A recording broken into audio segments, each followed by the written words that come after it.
Nueva entrega en Libertad Digital de ¿Qué fue de?, la sección en la que, gracias al patrocinio de La Chalana, seguimos desvelando a qué se dedican las leyendas del deporte español. Hoy tenemos con nosotros a toda una leyenda del waterpolo, un jugador que ha disputado más de 500 partidos como internacional y que después de su retirada pues no ha parado quieto. Ha sido intervencionista familiar, presentador de televisión, ha escrito un sinfín de libros.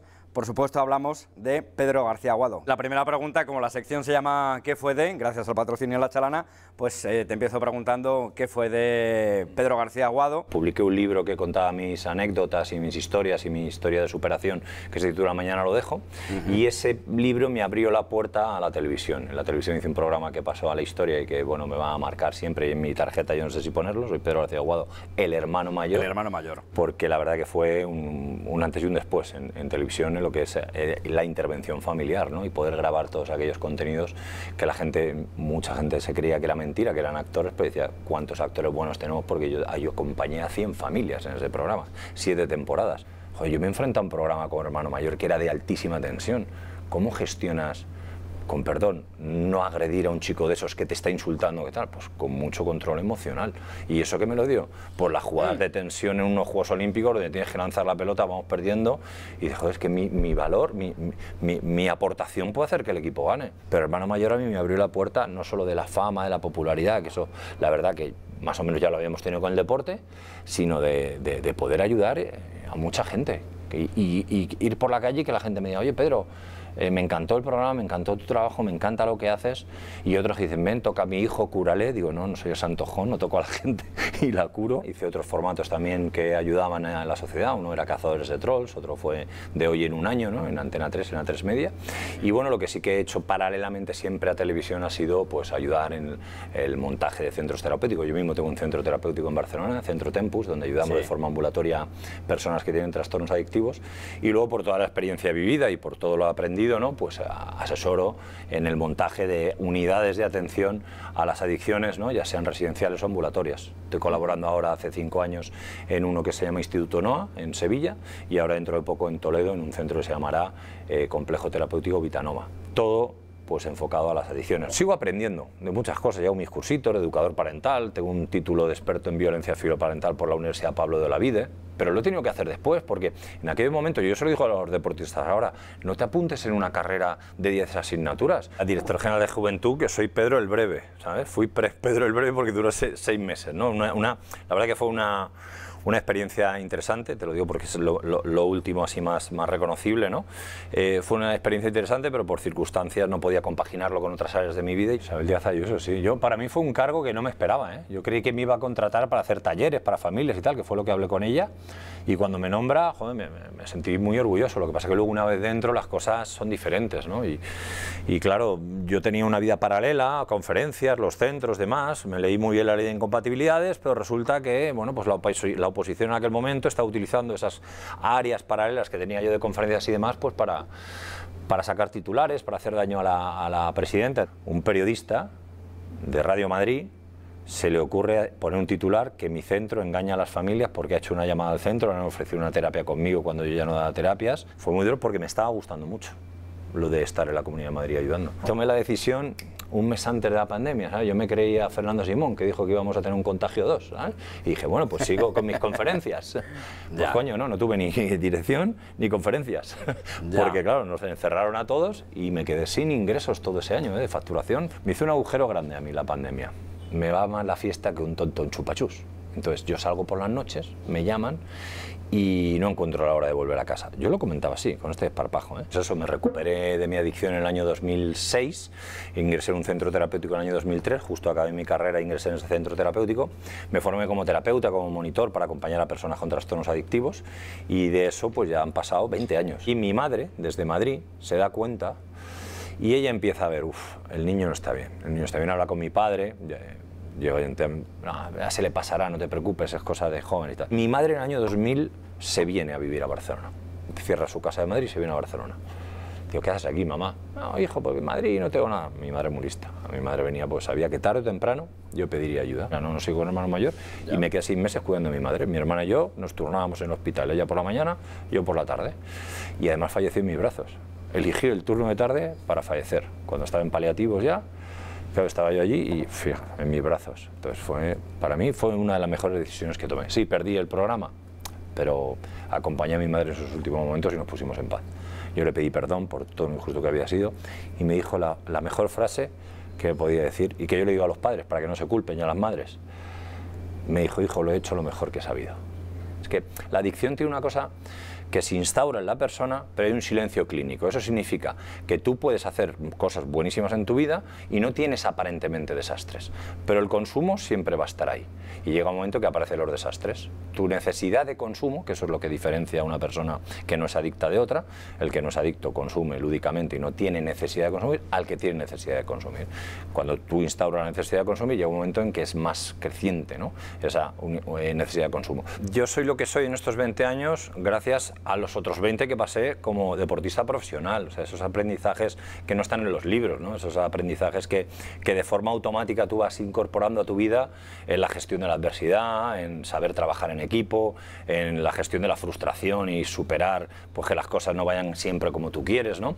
Esa capacidad de hay que hacer un proyecto, venga, lo hacemos y te lanzas, muchas veces de forma temeraria, ¿no? Pues eso el deporte también te lo da, ¿no? El hecho de, bueno, hay que jugar una final olímpica, vamos a ver cómo lo hacemos. Yo me quedo con todos esos aprendizajes, ¿no? También saber trabajar bajo presión y trabajar por objetivos, ¿no? Algo que con 14 años tú empiezas con una pelota de waterpolo en un partido, quedan 2 segundos y tienes que decidir qué hacer con esa pelota, si lanzar, pasarla, comértela. Entonces cuando eres pequeño y te empiezas a hacer esos largos y dices, levantas la cabeza y 2 calles más para allá hay unos chavales jugando con una pelota de un colorcito, se ponen unos gorros, tú piensas, eso tiene que ser más divertido que esto, seguro. Entonces cambias, ¿no? Y sin pedir permiso a nadie te pones en una calle donde se practica el waterpolo. Y a partir de ahí te das cuenta que tienes habilidades y que lo haces bastante bien, ¿no? Entonces ya hay visionarios, ojeadores que te ven y ya te empiezan a seleccionar para selecciones, en este caso la selección castellana. Esto era Mariano García a través de la Escuela Madrileña de Waterpolo. Y yo jugaba en el San Blas en aquel entonces. Fuimos a un campeonato de España, con el San Blas quedamos terceros. Yo había estado entrenando individualmente con Mariano y me llevé mejor jugador y máximo goleador. Me dijo, mira, esto es lo que hay que hacer si tú te planteas un objetivo. Yo entrenaba a las 6 de la mañana, con 14 años salía de mi casa, cogía el 75 ahí en Callao y me bajaba ahí al cuartel de la montaña, que ahora se llama José María Cajigal. Al mediodía entrenaba con Mariano y con todos los chavales de la escuela y luego por la tarde me iba al San Blas a entrenar. Tú métete 8 horas de entrenamiento, o 10 o 12 con el croata aquel, y luego cogí un libro. Lo siento, pero yo no podía coger un libro, no me daba el cuerpo. Yo estaba muy añorado de mi madre, se habían divorciado mi padre y mi madre, entonces en el momento que yo consumía, pues no pensaba en esas cosas, en el dolor que yo sentía. Entonces, luego en el instituto, pues por llamar la atención, por vacíos emocionales, por lo que sea, pues te juntas con los malotes. Y los malotes los viernes fumaban porros antes de subir a la clase de latín. Pues venga, dame, prueba, tal. Y empiezas ahí de forma inofensiva, ¿no?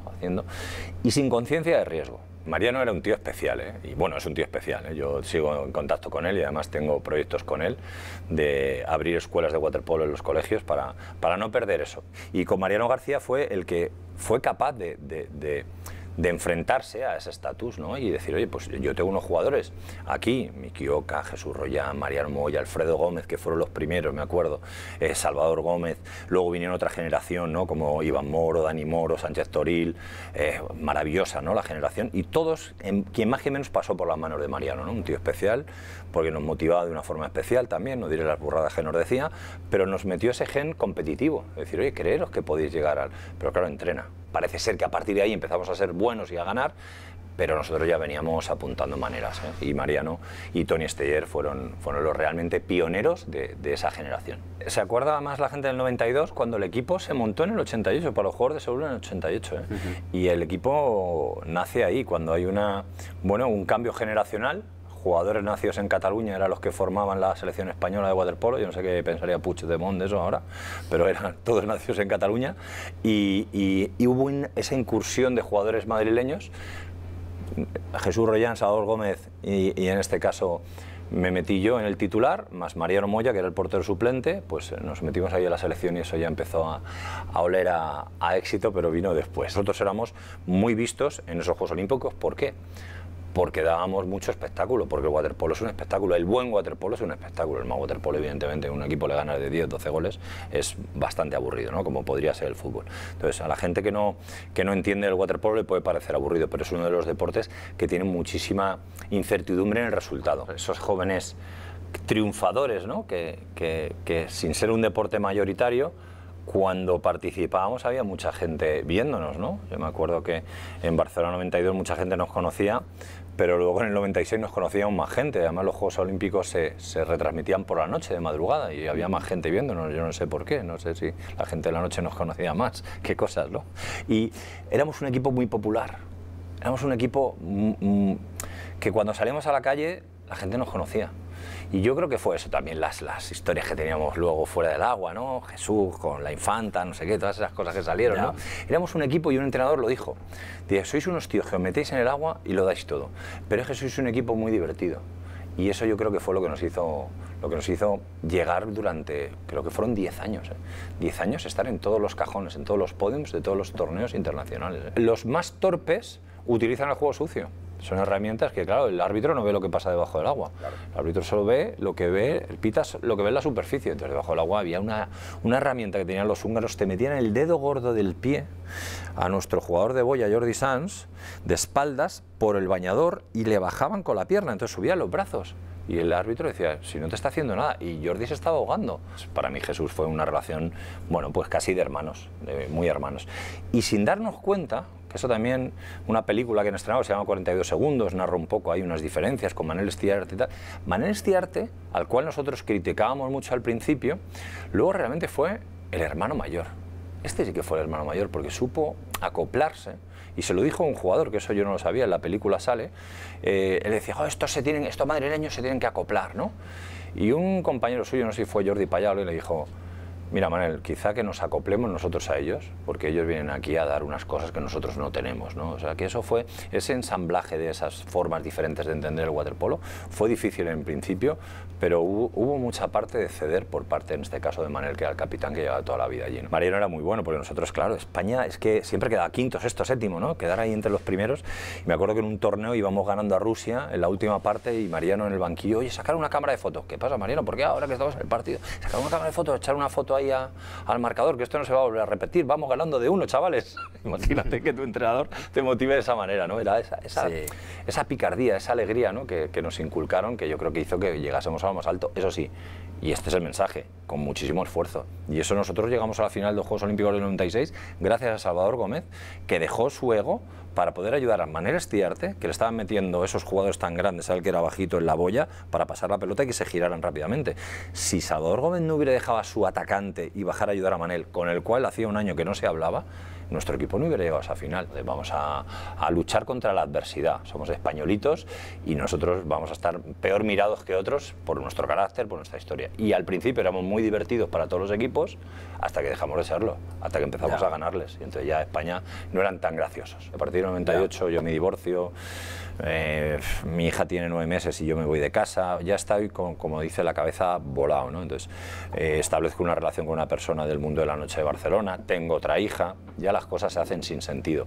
Y en el año 2003, yo en el año 2000 juego mis últimos Juegos Olímpicos en Sydney, yo ya no estoy fino, pero aguanto ahí como un campeón, y el seleccionador me dice, ya no cuento contigo. Yo eso no lo entiendo, pero yo ya había dado motivos, luego lo entendí. En el año 2003 intenta repescarme para el Mundial de Barcelona, y yo ya estoy fatal. Yo llevo 3 años sin ir a la selección, a nivel de club, ya la intensidad de los entrenamientos, ya mis consumos se desbordan por todos lados, mi cabeza ya no está como está, yo intento ir 2 días a entrenar, he perdido toda la forma, estoy con 84 kilos, un jugador internacional para jugar a nivel internacional necesita mínimo 100 kilos, y entonces desaparezco 3 días, y entonces de esos 3 días, al día siguiente es cuando yo visito un psiquiatra, porque aún así intento volver a la selección, ¿eh? Yo le llamo al seleccionador, Joan Janer, digo, mira, me ha pasado esto, me ha pasado lo otro, todo está como siempre, me están mintiendo, y entonces ahí es donde se me enciende a mí la bombilla, pido ayuda. 2003 ingreso en un centro en La Garriga, en Barcelona, y hasta entonces, 20 años. La verdad es que, claro, me vino muy bien que me pasara eso, porque si me hubiera repescado, si yo hubiera estado en la selección, yo no sé, estaría aquí contándote esto. Los episodios que yo tuve de desapariciones, de no rendir al máximo, de empezar a tener miedo en el agua, a la hora de jugar, de no tomar responsabilidades. Eso solo lo viví yo. Ir a jugar, ir a entrenar, eso es, mira, se me pone la piel de gallina, eso es lo que más me duele. Y no ir feliz, ir a sufrir, porque tenía que pagar deudas. Dejas de ir a entrenar porque te gusta, para ir a entrenar para que no te quiten el sueldo y poder pagar las deudas que tienes, ¿no? Entonces, eso fue lo que ya al final acabó con mi carrera y con mis ganas de divertirme en lo que yo mejor hacía en mi vida, que era el deporte del waterpolo. Toda la gente dice, hostia, cuando Toto se encuentre con Jané, ya verás, van a saltar chispas. No, no, y yo lo que hice fue, Joan, oye, te agradezco que me echaras de la selección porque gracias a ti estoy vivo. El tío se quedó sorprendidísimo. Somos muy cainitas en España, ¿eh? Tenemos, el deporte es un valor, el turismo y el deporte, yo creo que son dos cosas que nos ensalzan, pues son dos cosas que no, aquí si eres primero, ¿no? A Rafa Nadal le pasa, era primero del mundo y en 2 semanas es segundo y un periodista le dice a su tío, oye, ¿cuándo va a ser Rafa primero del mundo?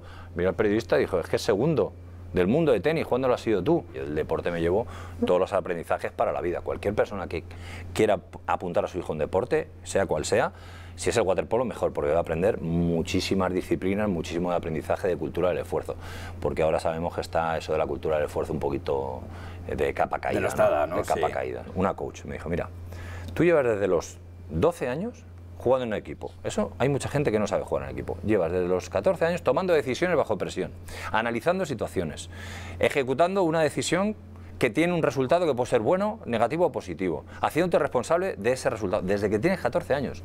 Digo, joder, ¿todo eso sé hacer yo? Y dice, sí. Y lo haces de forma automática, no tienes que pensarlo. O sea, imagínate si el deporte es importante en la vida de una persona. ¿El deporte te enseña muchos valores? Sí, pero fuera tienes que tener esa red de protección que es la familia. Si nos olvidamos de esto, el deporte por sí solo no basta. Necesitas todo eso. Y luego saber darle nombre a esos valores del deporte, porque nos centramos siempre, trabajo en equipo, esfuerzo. No. Joder, tú eres capaz de poner tu talento al servicio de un objetivo común. El valor de la generosidad. Eso, el deporte te lo da. O sea, los chupones, ¿no? Un jugador de élite que ha jugado en equipo, luego si te tiene que echar una mano, no es un trepa como otros que no han hecho nada en su vida y que lo único que intenta es pisar a otros. No, el deportista suele ser muy generoso y apoyar a los demás.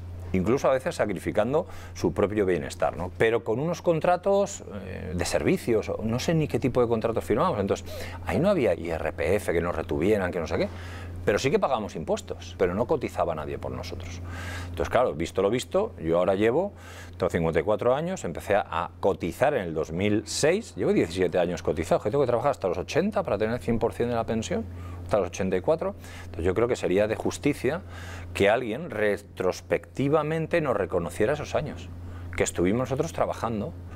Tenemos que luchar porque se nos reconozca esos años de cotización. Bueno, el deseo para el deporte, para todas aquellas personas que practican deporte, que cuando acaben su carrera tengan un libro entero de aprendizajes. A mi familia, evidentemente, mi deseo es salud para poder llevar su vida de la mejor manera posible. Tengo 2 hijas, con lo cual salud y que sean capaces de valerse por sí mismas. Yo en esto yo no soy de, no, yo quiero que mis hijas sean felices, que se lo ocurren.